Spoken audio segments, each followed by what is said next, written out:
Hello everyone, आप सभी का स्वागत है मेरे चैनल जिसका नाम है मिसेस आनंद क्लासेस और मैं हूँ स्मृति। तो लास्ट क्लास जो हमने कॉन्स्टिट्यूशनल डिज़ाइन के ऊपर साउथ अफ्रीका के कॉन्स्टिट्यूशन के बारे, उनके स्ट्रगल के बारे, उनके फ्रीडम स्ट्रगल के बारे, फ्रीडम कैसे मिला उन्हें, उस बारे में हम लोग ने डिस्कस किया था। तो आज हम लोग देखेंगे making of the Indian constitution. ठीक है, तो जैसे साउथ अफ्रीका का कॉन्स्टिट्यूशन है वैसे ही हमारे इंडिया, हमारे भारत का भी कॉन्स्टिट्यूशन है। तो हमने भी बहुत ज़्यादा स्ट्रगल किया है अपने कॉन्स्टिट्यूशन को बनाने के लिए।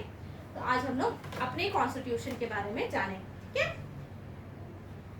At least 10 the country was born through a partition on the basis of religious differences. आप सभी को पता है कि इंडिया और पाकिस्तान पहले एक था, बट जब फ्रीडम स्ट्रगल स्टार्ट हुआ, फ्रीडम स्ट्रगल के दौरान ये दो पार्ट में डिवाइड हो गया, India and Pakistan, religious differences के कारण। ठीक है, at least 10 lakh people were killed. This was a traumatic experience for the people of India and Pakistan. 10 lakh people were killed on both sides of the border in partition related violence. जो partition हुआ था उसमें 10 लाख लोग मारे गए थे। ठीक है, there was another problem. The British had left it to the rulers of the princely states to decide whether they wanted to merge with India or with Pakistan or remain independent. The merger of these princely states was a difficult and uncertain task. When the constitution was being written, the future of the country did not look as secure as it does today. तो बहुत सारी चीज़ें हुई हैं जिसके बाद हमारा India जो है वो फ्री हो पाया है ब्रिटिशर्स से। फिर इंडिया एंड पाकिस्तान का भी जो वायलेंस था वो कुछ हद तक कम हो पाया। ठीक है, तो the path of the constitution क्या था वो देखते हैं। Much of this consensus had evolved during the freedom struggle. Our national movement was not merely a struggle against a foreign rule. जो हमारा national movement था वो सिर्फ एक struggle नहीं था जो कि foreigners के साथ था. It was also a struggle to rejuvenate our country and to transform our society and politics.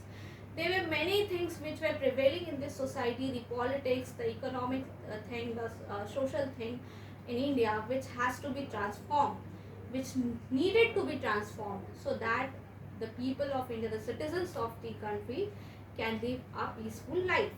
So there was many things to be done. Okay, as far back as in 1928, Motilal Nehru and 8 other Congress leaders drafted a constitution for India. सबसे पहला draft constitution कब हुआ था? 1928 में। ठीक है, drafted constitution. Okay, 1928 में हुआ था। Okay, first in 1931 the resolution at the Karachi session of the Indian National Congress dwelt on how independent India's constitution should look like.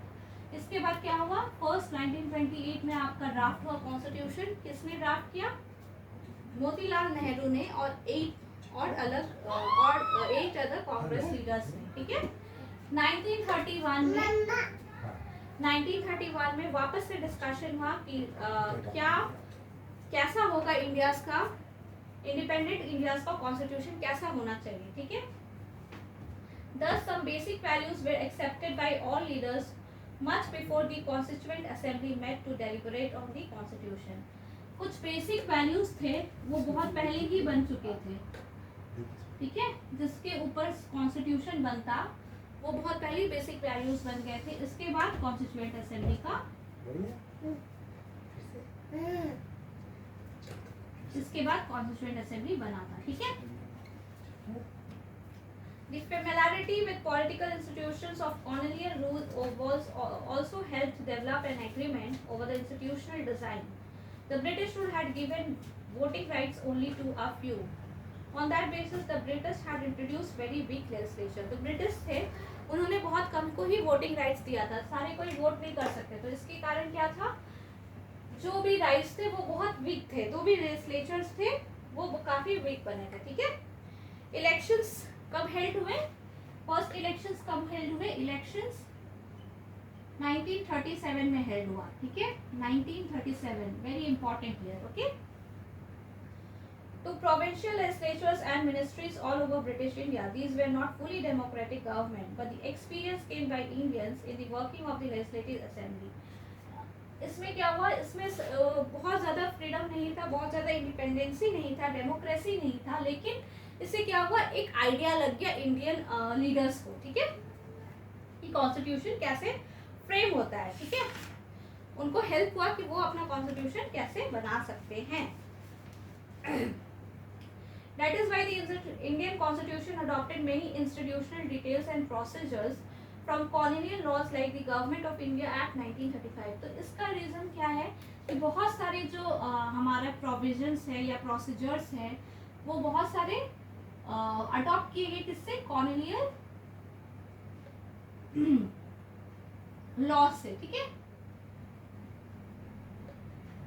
For example में भी आप दे सकते हैं government of India act 1935, government of India act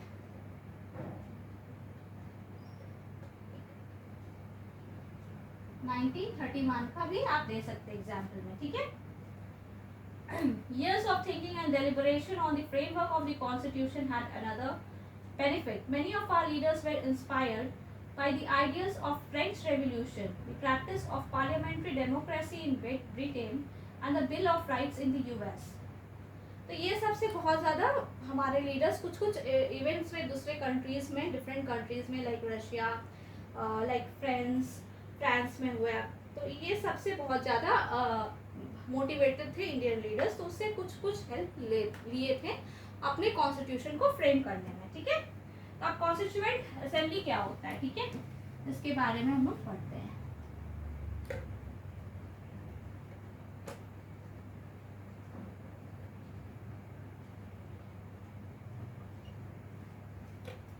Who then were the makers of the Indian Constitution?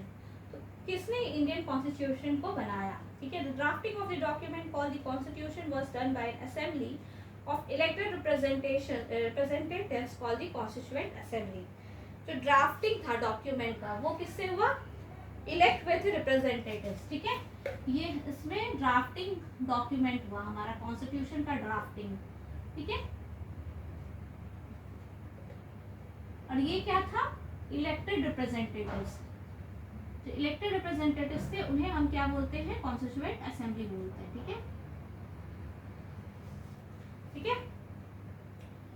Elections to the constituent assembly were held in July 1946। तो ये election कब हुआ था, इलेक्टेड रिप्रेजेंटेटिव्स थे, तो इसका इलेक्शन कब हुआ था, जुलाई 1946 में हुआ था, ठीक है। Its first meeting was held in December 1946, soon after the country was divided into India and Pakistan। First meeting कब हुआ था, फर्स्ट मीटिंग दिसंबर 1946 में, और इसके बाद इंडिया दो पार्ट्स में डिवाइड हो गया, इंडिया एंड पाकिस्तान, ठीक है, okay. The Constituent Assembly that wrote the Indian Constitution had 299 members। Indian constitution जिन्होंने लिखा था उसमें कितने मेंबर्स थे कॉन्स्टिट्यूएंट असेंबली में, 299, ओके।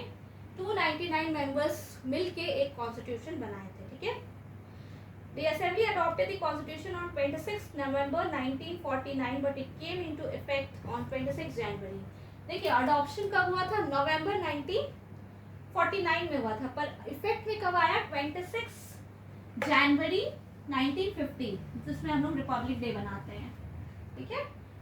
इफेक्ट में कब आया, 26 जनवरी 1950 में, तब हम लोग का रिपब्लिक डे बनता है हर साल, ठीक है। तो अब हम लोग ऐसा इसको क्यों एक्सेप्ट करें, why should we accept the constitution. We have already noted one reason above, the constitution does not reflect the views of its members alone। ये जो कॉन्स्टिट्यूशन है हमारा, ये सिर्फ मेंबर्स का व्यू नहीं है, ठीक है, ये पूरे कंट्री के लोगों का व्यू है, ठीक है, उससे लीडर्स को हमने इलेक्ट किया है, ठीक है। It expresses a broad consensus of its time, okay. Many countries of the world had to rewrite their constitution afresh because the basic rules were not acceptable to all major groups। No one actually follows it। The experience of our constitution is different। हमारा जो experience है हमारे constitution के साथ वो बहुत different है। Over the last half a century, several groups have questioned some provisions of the constitution, but no large social group or political party has ever questioned the legitimacy of the constitution itself. This is an unusual achievement for any constitution. देखिए first reason क्या था? First reason constitution को accept करने का reasons जो था, पहला यही था कि ये एक ब्रॉड व्यू है, ठीक है, ये किसी एक का व्यू नहीं है, ब्रॉड व्यू है, ठीक है। दूसरा, represented the people of India, जो कॉन्स्टिट्यूशन था represented the people of India, India के पीपल को रिप्रेजेंट कर रहा था, तो इसीलिए एक्सेप्ट करने में कोई बुराई नहीं थी। There was no universal adult franchisee at that time, so the Constituent Assembly could not have been chosen directly by all the people of India. It was elected mainly by the members of the existing provincial legislature that we mentioned above. This ensured a fair geographical share of members. तो ये सारे कुछ reasons थे। Assembly किससे dominated था? Indian national Congress से। जो constituent assembly था उसमें किसके मेंबर्स थे? इंडियन, जो मेजर पार्टी थी उस टाइम पे इंडियन नेशनल कांग्रेस थी, ठीक है, यही मेजर पार्टी, रूलिंग पार्टी थी उस टाइम पे, ठीक है। But the Congress itself included a variety of political groups and opinions. इनसे मेनली ये पार्टी के मेंबर्स थे, but this also had members for from different groups or different cultures, different groups, different kinds of people. So we have a broader view of these people of India, okay.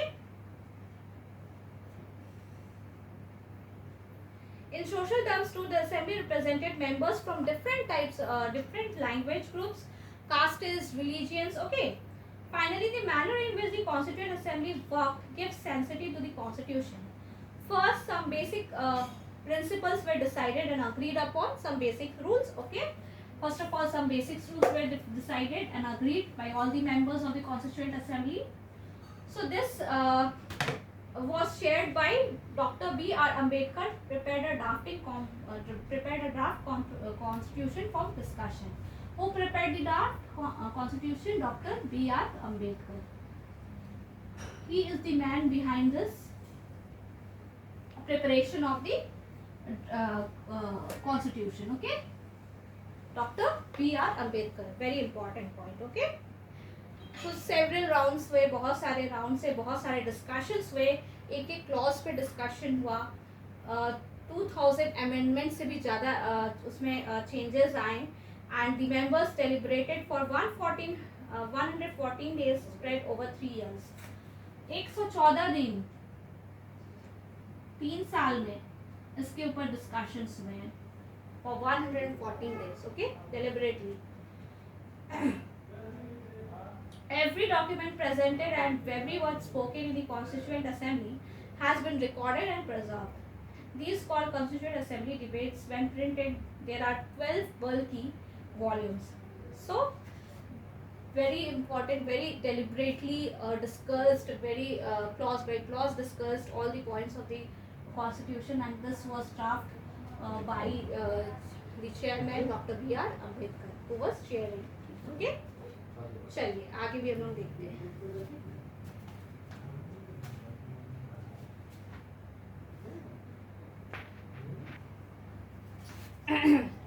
So what were the guiding values of the Indian Constitution? At this stage, let us begin by understanding the overall philosophy of what our Constitution is all about, the dream and the promise. Some of you may have noticed a name missing from the sketches of the makers of the Constitution. Mahatma Gandhi. He was not a member of the Constituent Assembly, yet there were many members who followed his vision. Years ago, writing in his magazine Young India in 1931, he had spelled out what he wanted the Constitution. So Mahatma Gandhi member नहीं थे constituent assembly के, but उनके जो उन्हें जो follow करते थे leaders जो कॉन्स्टिट्यूएंट असेंबली में थे, उनके लिए उन्होंने बहुत सारी चीज़ों को अपने वर्ड्स दिए हैं, उन्हें क्या चाहिए था इस कॉन्स्टिट्यूशन, ठीक है। तो मैं रीड आउट करती हूँ. Okay, very important. I shall strive for a constitution which will release India from all thraldom and patronage. Thraldom का मतलब क्या होता है? Slavery. Okay? Thraldom का मतलब क्या होता है? Slavery. Okay? Slavery. Meanings पता होना चाहिए words के. Okay? Patronage, power to control appointments. Okay? I shall work for an India in which the poorest shall feel that it is their country. Poor को भी लगना चाहिए कि ये उनका देश है. ठीक है? वो यहाँ पे हक से रह सकते हैं. In whose making they have an effective voice. उनका एक voice है, effective voice है. उनका कोई बोलने का वचन है. Okay? An India in which there shall be no high class and no low class. An India in which all the communities shall live in perfect harmony. There can be no room in such an India for the curse of untouchability or the curse of the intoxicating drinks and drugs. Women will enjoy the same rights as men. I shall be satisfied with nothing else. तो women का भी वही rights होना चाहिए जो men को मिलता है rights. ठीक है? उनका ये सोच था. जहाँ पे कोई गरीब को भी अपना वॉइस देने का हक हो, सबको इक्वल राइट्स एंजॉय करे, सब कोई जहाँ पे अनटचेबिलिटी वाली चीज़ सिस्टम को फॉलो ना किया जाए, ये सारे उनके थॉट्स थे. Okay, this dream of in India that has eliminated inequality was shared by doctor Ambedkar, who played a key role in the making of the constitution, but he had a different understanding of inequalities. ठीक है, उनका क्या understanding था? We will also see that. Okay. On the 26th of January 1950, we are going to enter a life of contradictions. In politics, we will have equality, and in social and economic life, we will have inequality. तो उनका clear था कि देखिए politics में तो equality हो गया, पर इकोनॉमिक या फिर सोशल लाइफ के बारे में बात करते तो वहाँ इनइक्वालिटी है. In politics, we will be recognizing the principle of one man and one vote, one value. उनका क्या था? डॉक्टर बी आर अम्बेडकर का एक मैन एक वोट एक वैल्यू. ठीक है, ये उनका मानना था. In our social and economic life, we shall, by reason of our social and economic structure, continue to deny the principle of one man, one value. How long shall we continue to live this life of contradictions? How long shall we continue to deny equality in our social and economic life? If we continue to deny it for long, we will do so only by putting our political democracy in peril. तो ये इनका thought था, doctor B are Ambedkar का. अब देखिए अब किनका thought था. अब हमारे Jawaharlal Nehru ji, the first prime minister of India, उनकी भी कुछ सोच थी. ठीक है, तो ये उनका थॉट था. तो ऐसे ही सबका थॉट है. तो फिलॉसफी हम लोग देखेंगे. फिलॉसफी क्या था कॉन्स्टिट्यूशन के बिहाइंड में. ठीक है, what was the philosophy? The constitution begins with a short statement of its basic values. This is called the preamble to the constitution. अब ये preamble क्या है? Preamble क्या है? Short statement of its basic values. Basic values के short statement है जिनको क्या बोलते हैं? Preamble बोलते हैं. ठीक है? Okay? Mama.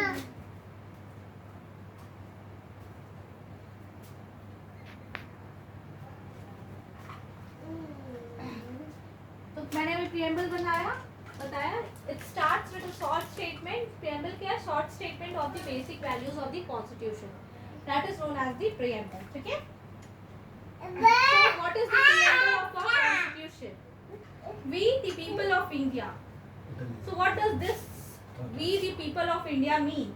The constitution has been drawn up and enacted by the people through their representatives and not handed down to them by a king or any outside power. तो ये किन्होंने ये कॉन्स्टिट्यूशन को बनाया? हमारे इंडिया के लोग ने बनाया. हमारे इंडिया के फ्रीडम स्ट्रगल के दौरान जो लीडर्स थे उन्होंने रिप्रेजेंटेटिव्स को इलेक्ट किया, उन्होंने बनाया. ठीक है, so this is the meaning of the people of India having solemnly resolved to constitute India into a sovereign, socialist, secular, democratic republic and to secure to all its citizens. So एक word का meaning है.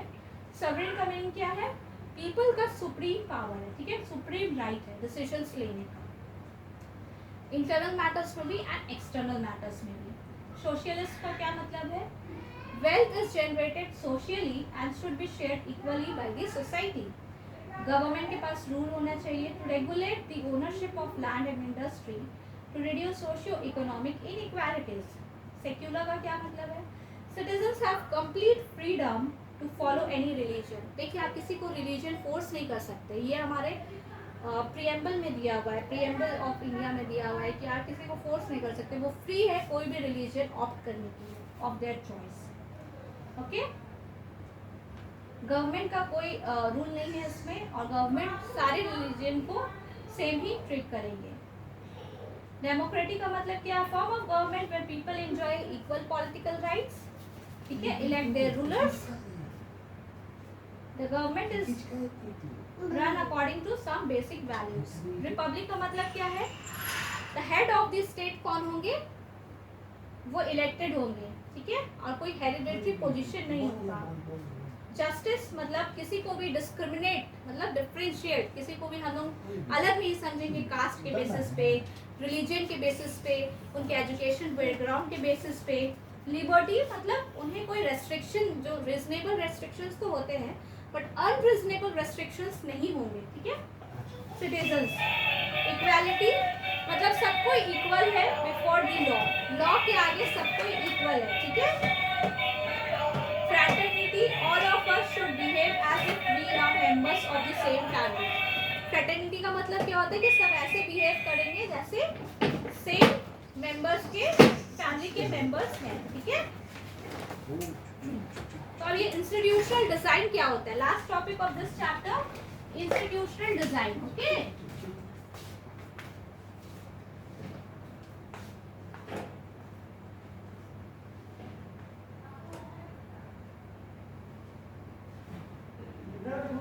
A constitution is not merely a statement of values and philosophy.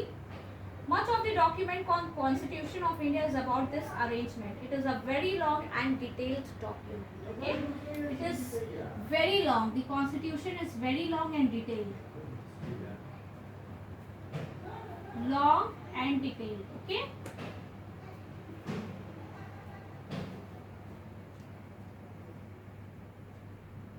They did not see it as a sacred, static, and unalterable law. So they made provisions to incorporate changes from time to time. These changes are called constitutional amendments.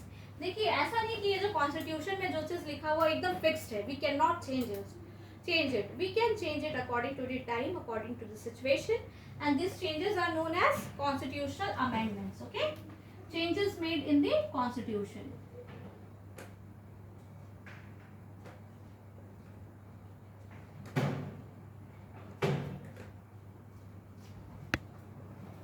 Constitutional amendments.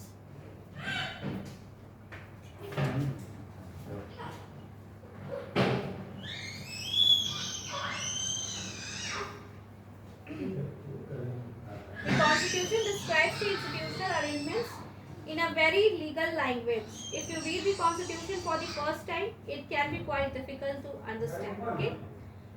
The remaining 3 chapters in this book are about these 3 aspects of the working of Indian Constitution. जो 3 aspects हैं, उनके बारे हम लोग next chapters में पढ़ेंगे। इसके साथ ये चैप्टर कंप्लीट होता है। होप सो आपको समझ में आया हो, और कोई भी डाउट हो तो काइंडली मुझे कमेंट बॉक्स पे कमेंट कर सकते हैं, और मेरे चैनल को सब्सक्राइब करना तो आप बिल्कुल भी भूल जाते हैं, तो काइंडली सब्सक्राइब बटन को हिट कीजिए एंड मेरे वीडियोस को देखिए, आपको बहुत ही इंफॉर्मेटिव लगेगा, and like and share with your friends too.